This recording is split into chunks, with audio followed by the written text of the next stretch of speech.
Sudah tiba masanya untuk menunjukkan anda bagaimana saya membina overflow ini. Lubang kecil digerudikan terlebih dahulu pada bahagian ini.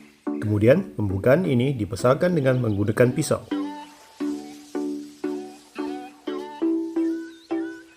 Diameter luaran konektor 20mm ini adalah lebih kurang 25mm. Ia telah dipotong separuh sebab saya hanya memerlukan sedikit saja untuk menyambung satu pipe 20mm. Sambungkan pipe ke konektor seperti yang ditunjukkan. Apabila sudah siap, ia akan dipasangkan ke reducer.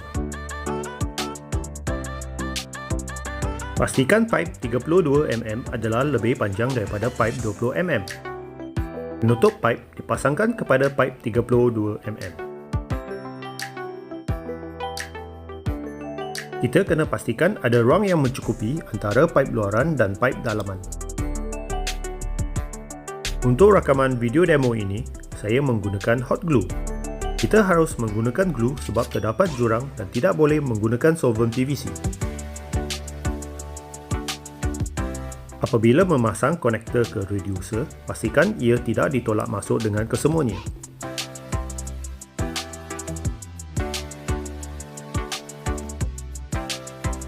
Glue yang berlebihan dibuangkan daripada pipe.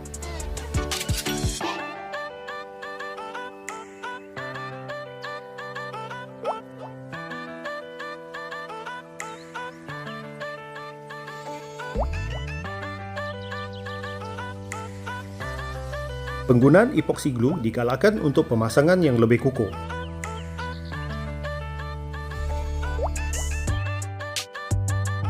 Pastikan ada ruang yang secukupi bagi air mengalir keluar.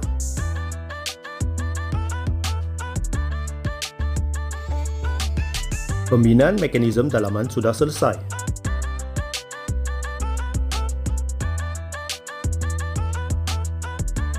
Gunakan satu hole saw saiz 25mm untuk membesarkan lubang di reducer ini. Ini akan membolehkan konektor 20mm muat masuk ke dalam reducer.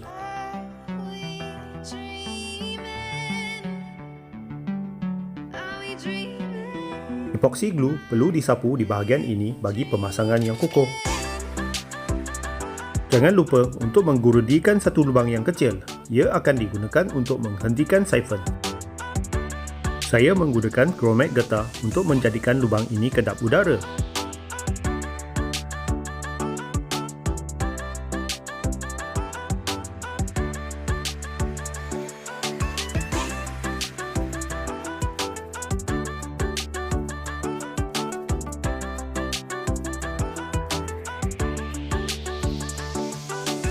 Masukkan satu penyambung udara ke dalam lubang getah dan ia akan muat.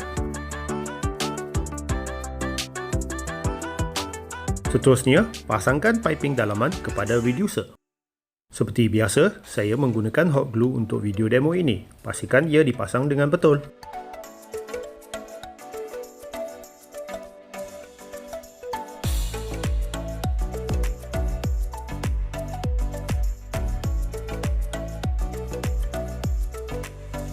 Saya menggunakan pipe jenis PC sebab ianya lebih nipis kalau dibandingkan dengan jenis PVC ataupun akrilik.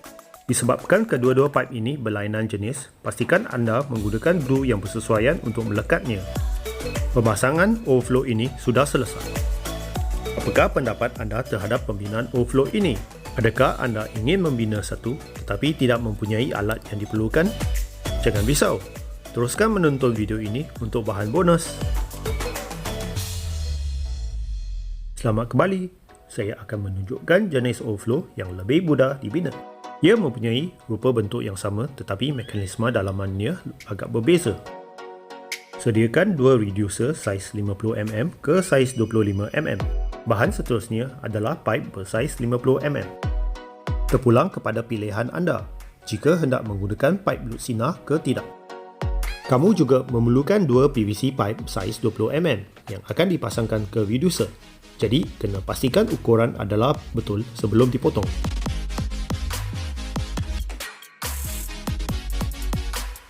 Akhir sekali, anda memerlukan hos air bersaiz 16mm. Anda pasti akan terkejut betapa senangnya langkah pembinaan besi ini. Pasangkan reducer kepada pipe 50mm terlebih dahulu.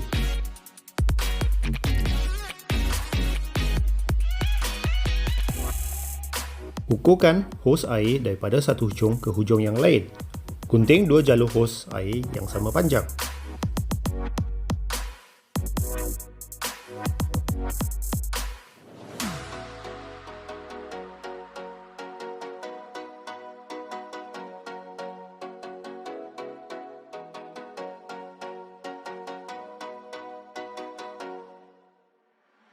Hos air ini akan memuat lubang dalaman pipe 20mm. Gamkan kedua-dua bahagian dan pastikan ia kedap udara. Ulangi langkah yang sama kepada hos dan pipe yang lagi satu.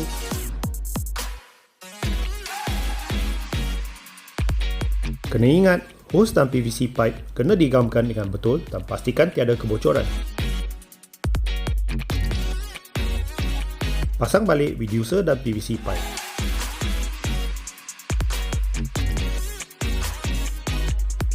Masukkan bahagian hos ke dalam reducer terlebih dahulu dan pasangkan PVC pipe. Ulangi langkah yang sama untuk bahagian yang lagi satu dan pembinaan overflow ini sudah siap.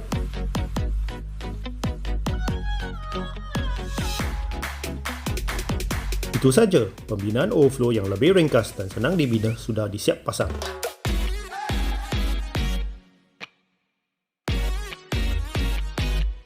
Saya akan menerangkan dengan ringkas bagaimana overflow ini berfungsi.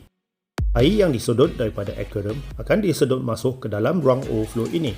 Lepas tu, air akan limpah keluar ke hos yang kedua dan air akan mengalir keluar daripada overflow. Jom kita buat test run terlebih dahulu dan tengok versi mana mempunyai kadar aliran yang lebih tinggi ataupun kadar aliran akan sama saja. Ada penonton komen bahawa hos air akan tersumbat. Jangan risau, saya ada satu petua untuk anda. Belilah satu filter mesh jenis ini ataupun anda boleh DIY saja. Cuba cari kalau ada air dropper kat rumah. Ia boleh dipasangkan terus kepada hos air dengan senang.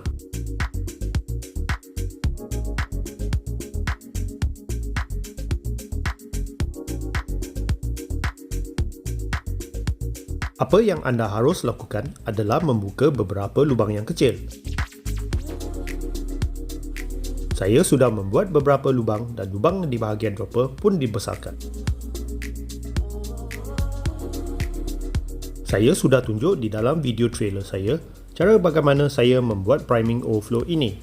Oleh itu, saya tidak akan menunjukkan di sini. Mari kita lihat berapa cepat overflow ini memulakan proses siphon.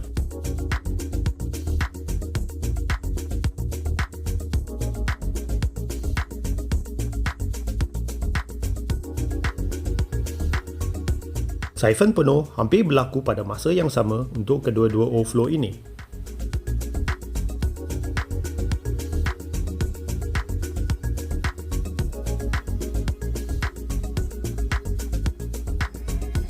Tetapi, udara masih terperangkap di overflow sebelah kiri dan overflow ini masih bising lagi.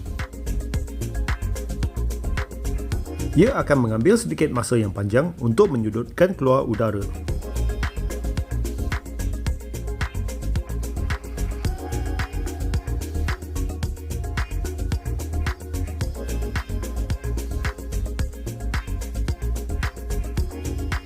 Untuk demo hari ini, saya menggunakan pump jenis 4000 liter sejam yang boleh diraskan dan ia sedang berfungsi pada kelajuan 70%.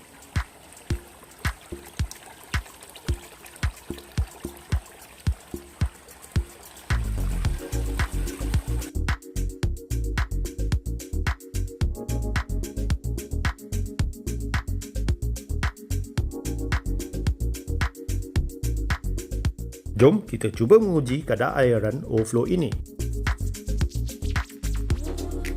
Kedua-dua overflow sudah diprimekan. Saya akan mengira masa yang diperlukan untuk mengisi bekas kecil ini. Kita boleh menggunakan formula ini untuk mengira kadar aliran. 3600 bahagi dengan masa yang diambil darab kuantiti air. Angka yang diperolehi adalah kadar liter sejam. Bekas kecil ini boleh menakung sejumlah 6.85 liter air. Oleh itu, kita hanya perlu mengira masa yang diperlukan untuk mengisi bekas kecil ini. Nampaknya, kadar aliran kedua-dua overflow ini agak sama saja. Alright, masa yang diambil lebih kurang 21 saat untuk mengisikan bekas ini. Jom kita kira kadar alirannya. 3,600 bahagi dengan 21 saat dan darab dengan 6.85.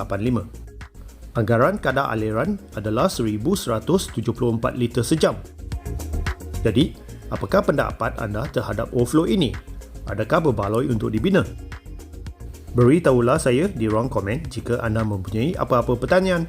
Seperti biasa, terima kasih kerana sudi menonton dan jumpa lagi di video yang akan datang.